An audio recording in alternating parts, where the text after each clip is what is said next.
Hello guys, welcome back with another interesting video. तो मैं आज आपको बताऊंगा डेडपूल एंड वुल्वरीन के अपडेट्स के बारे में।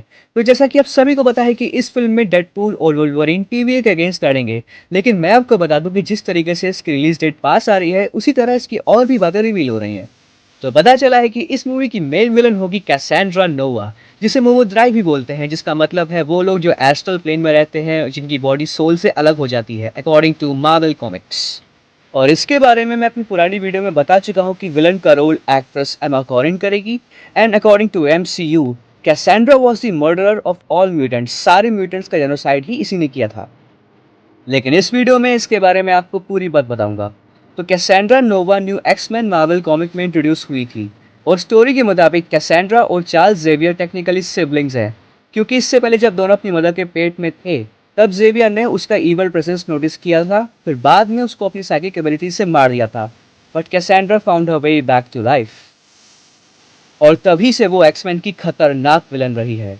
अगर बात करें इसकी सुपर पावर्स की, तो कैसेंड्रा नोवा के पास psychic abilities, telepathic abilities, regeneration abilities और टेलीकिनेसिस पावर्स है। I mean she has the ability to move objects. वैसे तो ये खुद भी एक म्यूटेंट है, but yet she despises other mutants, और उस वक्त इसका गोल सिर्फ चार्ल्स जेवियर को मारना ही था। Moving on to her back story, तो कैसेंड्रा नोवा एक इविल साइकिक एंटिटी होती और पहले एक एस्ट्रल प्लेन में थी, लेकिन चार्ल्स जेवियर की कनेक्शन की वजह से वो उस जगह को लीव करने के बाद वोम में पहुंच जाती है। फिर तभी चार्ल्स जेवियर अपनी साइकिक एबिलिटीज से उसे एक्सपेल कर देता है वहां से। अब जब कैसेंड्रा की बर्थ नहीं हो पाई तो वो रेजफुल हो गई, और सिर्फ चार्ल्स जेवियर के लिए नहीं बल्कि बाकी म्यूटेंट्स के लिए भी। अब इसके बाद वो एक ह्यूमन बॉडी ढूंढती, जिसमें कि वो अपनी कॉन्शियसनेस ट्रांसफर करके, और इतना कुछ हो जाने के बाद वो एक सेंटिनल्स का हिडन कैश ढूंढती है, जिससे कि सेंटिनल्स को दोबारा से एक्टिवेट किया जा सकता है। अब जो लोग भूल गए हैं कि सेंटिनल्स क्या करते हैं, तो उन्हें मैं बता दूं कि वो किसी भी म्यूटेंट्स की पावर को, उनकी अटैक को अडेप्ट कर लेते हैं। तो चाहे म्यूटेंट्स कुछ भी करें, वो उन्हें डिस्ट्रॉय कर देंगे, जैसा कि हमने X Men days of the future past में देखा था। Anyways, let's continue the back story. तो जब कैसेंड्रा सेंटिनल्स को एक्टिवेट कर लेती है, फिर उन सब सेंटिनल्स को गेनोशा के आइलैंड भेज देती है, जो म्यूटेंट्स का आइलैंड है कॉमिक्स के हिसाब से। और फिर उसके बाद एक ह्यूज मैसेकर शुरू होता है, और अराउंड 16 मिलियंस ऑफ म्यूटेंट्स मर जाते हैं। And yes, it was a genocide. जरा सोचो, गुस्सा किसी और पे और सजा सब लोग भुगते। अब इतने डेडलीस्ट सीन के बाद एक्समैन की टीम आती है वहाँ पे, फिर ये लोग किसी तरह कैसेंड्रा को कैप्चर कर लेते हैं, और बाद में उसे चार्ल्स जेवियर के स्कूल ले जाया जाता। तब कैसेंड्रा अपनी साइकिक एबिलिटीज यूज करती सबको डिस्ट्रॉय करने के लिए, लेकिन फिर उसको कैप्टिव रख लिया जाता है एक सेल में, और वो एक ऐसा सेल होता है जिसमें जीन ग्रे, एमा फ्रॉस्ट और चार्ल्स जेवियर की कंबाइंड एबिलिटीज से बना होता है, जिसमें कैसेंड्रा अपनी साइकिक एबिलिटीज यूज नहीं कर सकती। अब इसमें आपको लग रहा होगा कि कैसेंड्रा को कैद कर लिया, फिर आगे कुछ गलत हो ही नहीं सकता, लेकिन सच ये है कि इस तरीके का केज उसे ज़्यादा देर तक नहीं रख पाया। वो केज से निकलने में कामयाब रही और भाग गई वहाँ से। उसके बाद एक्समैन ने फिर कैसेंड्रा को पकड़ने की कोशिश करी, और जितनी बार एक्समैन ने इसको फेस किया उतनी बार खतरनाक लड़ाई हुई है। ये चीज़ें रिपीटेडली होती रहीं, लेकिन ऐसा कब तक चलता?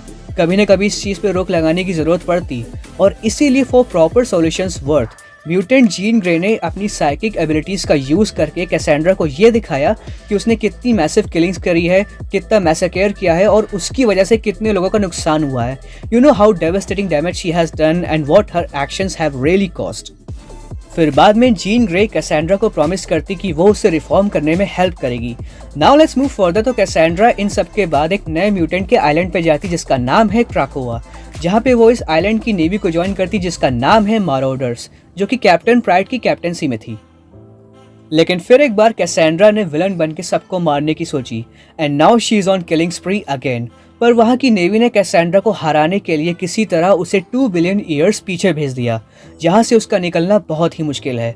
और क्राकोआ ही एक ऐसा आइलैंड है जहाँ पे कैसेंड्रा को आखिरी बार देखा गया था। और ये बताना मुश्किल है कि कैसेंड्रा प्रेजेंट में कैसे आएगी और लड़ेगी डेडपूल वुल्वरीन से। पर जैसा कि मैंने अपनी पिछली वीडियो में बताया था कि एक्टर रायन रेनॉल्ड्स ने बोला कि वो वुल्वरीन से लोगन के इवेंट से पहले मिलेगा। तो हाँ, इस मूवी में टाइम ट्रेवल होगा ही, और मल्टीवर्सल तो खैर रहेगा ही।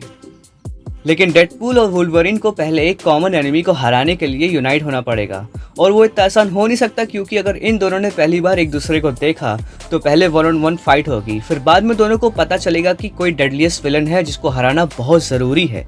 आपस का झगड़ा तो होता ही रहेगा। So guys, what do you think कि अगर विलन 2 बिलियन ईयर्स पीछे है तो वो किस तरह प्रेजेंट में आएगी?